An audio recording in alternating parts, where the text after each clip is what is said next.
사랑합니다. 저희는 어제 하민영 목사님을 통해 지혜로운 선택, 그것이 무엇인가에 대해서 함께 말씀을 나눴습니다. 어제 우리가 함께 나눈 본문과 이어지는 말씀이기 때문에 조금 더 어제 우리가 나누었던 말씀을 생각해 보면, 어제 우리가 보았던 말씀은 예수님께서 불의한 청지기 비유에 대해 말씀하신 것을 살펴보았습니다. 한 주인의 집에 불의한 청지기가 살고 있었는데, 그 불의한 청지기는 주인의 재물을 자기 마음대로 사용하다가 쫓겨날 위기에 처했습니다. 그런데 바로 그때 불의한 청지기는 주인의 장부를 조작하여서 자기가 주인의 집에서 쫓겨나더라도 자기를 도와줄 수 있는 사람을 남겼습니다. 주인의 재물로 자기를 도울 사람을 남긴 것이죠. 이 불의한 청지기가 했던 일의 방식은 의도도 방법도 악했습니다.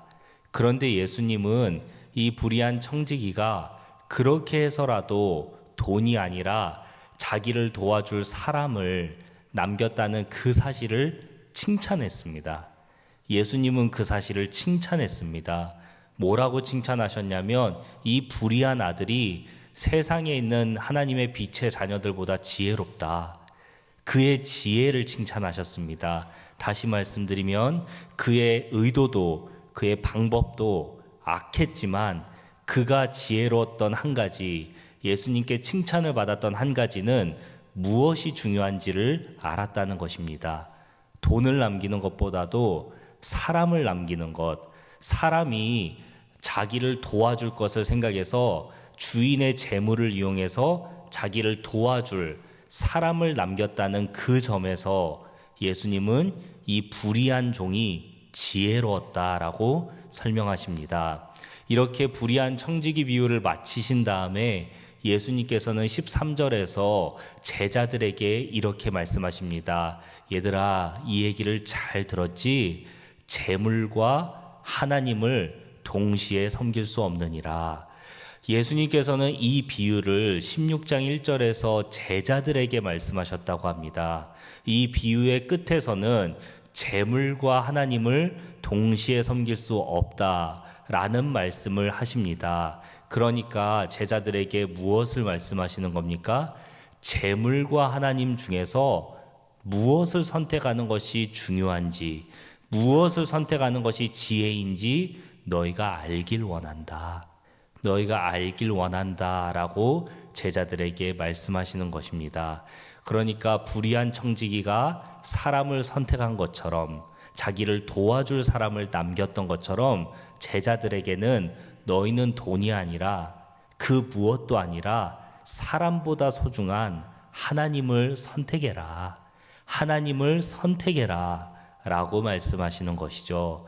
이렇게 누가는 제자들에게 예수님께서 이 비유를 말씀하셨다라고 하지만 의도적으로 이 이야기의 중심을 제자들이 아니라 바리새인들에게 옮깁니다. 오늘 본문에 보니까 바리새인들이 이 모든 말을 듣고 예수님을 비웃었더라 라고 얘기하고 있습니다. 그런데 누가는 또 하나 의도적으로 바리새인들을 이렇게 소개합니다. 바리새인들이 돈을 사랑하는 바리새인들이다 라고 얘기하죠. 바리새인이라는 사람이 어떤 사람입니까? 하나님을 사랑하는데 그 사랑이 마음과 뜻과 힘과 목숨을 다하기까지 사랑해서 스스로를 구별된 사람들, 파리시우스라고 부르면서 우리는 하나님의 모든 율법 계명을 지키려고 애쓰는 사람들입니다 라고 부르는 사람들, 그래서 그런 점 때문에 많은 사람들에게 칭찬을 받았던 사람들이 바리새인들이었습니다. 그런데 누가는 그 바리새인을 소개하기를 하나님을 사랑하는 바리새인이다 라고 하지 않고 돈을 좋아하는 바리새인이다 라고 얘기합니다.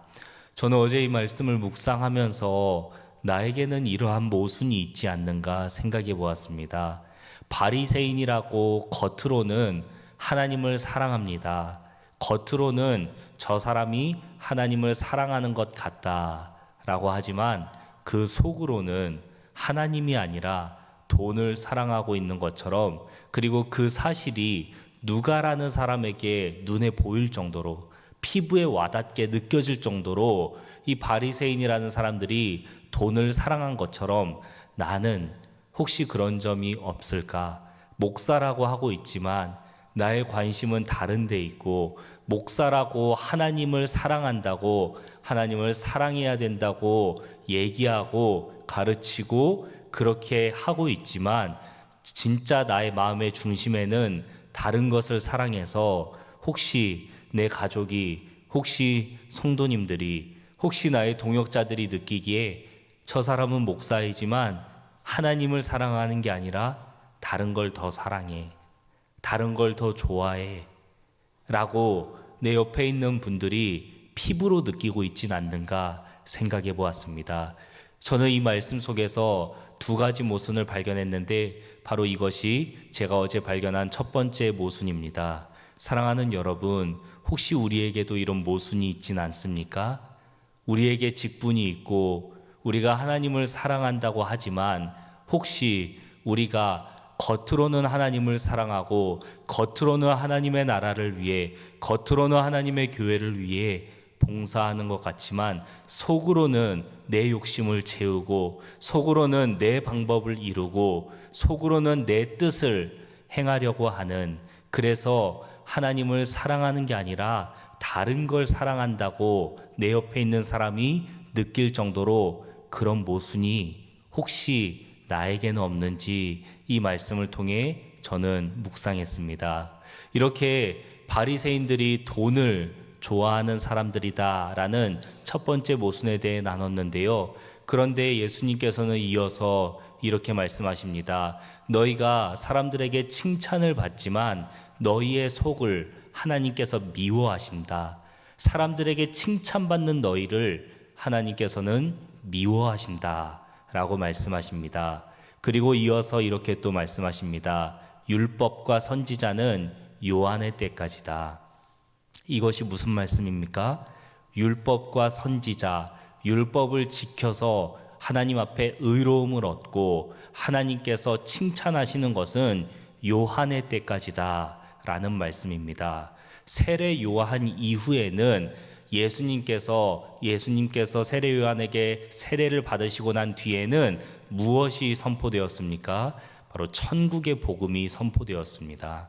그러니까 이후로는 하나님께 칭찬받는 사람들은 이런 의로운 자들이 아니라 하나님의 천국 잔치에 초청받았을 때 나온 사람들, 순종하는 사람들이 바로 하나님께 칭찬받는 자들이다라는 것을 예수님께서 말씀하셨습니다. 이것이 제가 어제 말씀을 묵상하며 발견한 두 번째 모순인데요.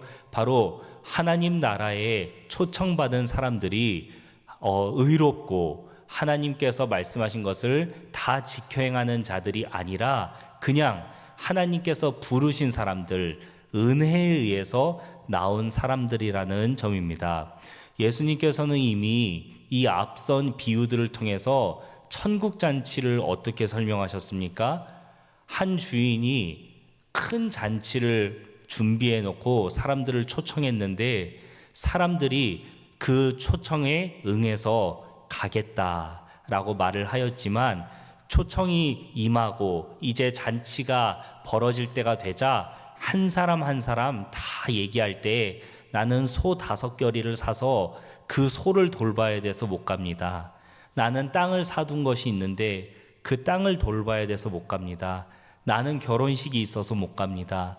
나는 무엇이 있어서 못 갑니다. 라고 그 잔치에 응하지 않자 주인이 그 하인을 시켜서 너는 길가에 나가서 아무나 데려오라. 아무나 데려와라. 그 사람들은 어떤 사람들이냐면 가난한 사람들, 돈 없는 사람들, 눈먼 사람들, 다리 저는 사람들 아무나 데려와라. 그렇게 채워진 것이 바로 천국 잔치이다라는 비유를 주셨습니다.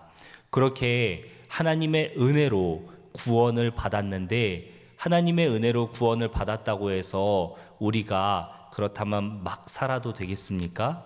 예수님께서는 이렇게 하나님의 은혜로 구원받은 우리에 대해 설명하시면서 또 하나 율법의 1.1획도 없어지지 않는다. 율법의 한 점도 떨어지지 않는데 차라리 그것보다 세상이 없어지는 게 더 빠르다라고 말씀하시면서 이 율법은 은혜를 받은 뒤에도 유효하다. 하나님의 말씀에 순종하는 것은 은혜를 받은 뒤에도 유효하다 말씀하셨습니다. 이것이 우리의 마음에 모순을 일으킬 수 있습니다. 은혜로 구원을 받았는데 하나님 말씀에 왜 순종을 해야 되죠? 은혜로 구원을 이미 받았는데 우리가 하나님의 말씀에 순종해야 될 필요가 뭐가 있겠습니까? 이미 우리가 원하는 것을, 가장 값진 것을 받았는데 하나님 말씀에 순종해야 되는 이유가 있다면 그것은 바로 하나님께서 우리를 사랑하시기 때문에 우리가 그 사랑을 깨달았을 때 내가 이제는 구원을 받기 위해서 이 말씀에 순종하는 것이 아니라 사랑해서 하나님 말씀에 순종하게 되는 것입니다. 이것이 바로 제가 두 번째로 발견한 모순인데, 사랑하는 여러분, 우리의 마음에 이런 마음이 있기를 소망합니다. 그래서 우리가 율법을 지켜야 구원을 받는 것은 아니지만 하나님을 사랑하는 마음, 하나님께서 나를 사랑하신다는 그 마음을 가지고 우리가 하나님의 말씀에 순종하는 은혜와 자세가 있기를 소망합니다. 말씀을 맺겠습니다. 저는 이 말씀을 통해서 두 가지 모순에 대해 나눴습니다. 첫 번째 모순은 바리새인이라고 불림받으며 하나님을 사랑하는 사람들이라고 자처하지만 실제로 그 마음 속에는 돈을 사랑했기 때문에 주위에 있는 사람들도 저들은 바리새인이지만 돈을 사랑한다 라고 불림받았던 그 바리새인이 갖고 있었던 모순. 그리고 또 하나는 하나님께서 은혜로 우리를 구원해 주셨으나 우리가 그 말씀에 순종하지 않아도 이미 구원을 받았으나 그럼에도 우리가 그 말씀에 순종하는 이유, 그것은 하나님께서 우리를 사랑하시기 때문에, 우리가 하나님을 사랑하기 때문에 우리가 이 하나님을 사랑하는 마음으로 적극적으로 그 말씀에 순종하시는 것이다 라는 두 모순에 대해 살펴보았습니다. 간절히 소망하기는 우리가 바리새인처럼 겉과 속이 달라서 하나님께 혼나는 사람들이 아니라 우리가 은혜로 구원을 받았으나 하나님을 사랑해서 하나님의 은혜를 감사함으로 받아서 하나님의 말씀에 더 순종하겠다고 하나님 앞에 납작 엎드리는 우리 모두가 되길 간절히 소망합니다.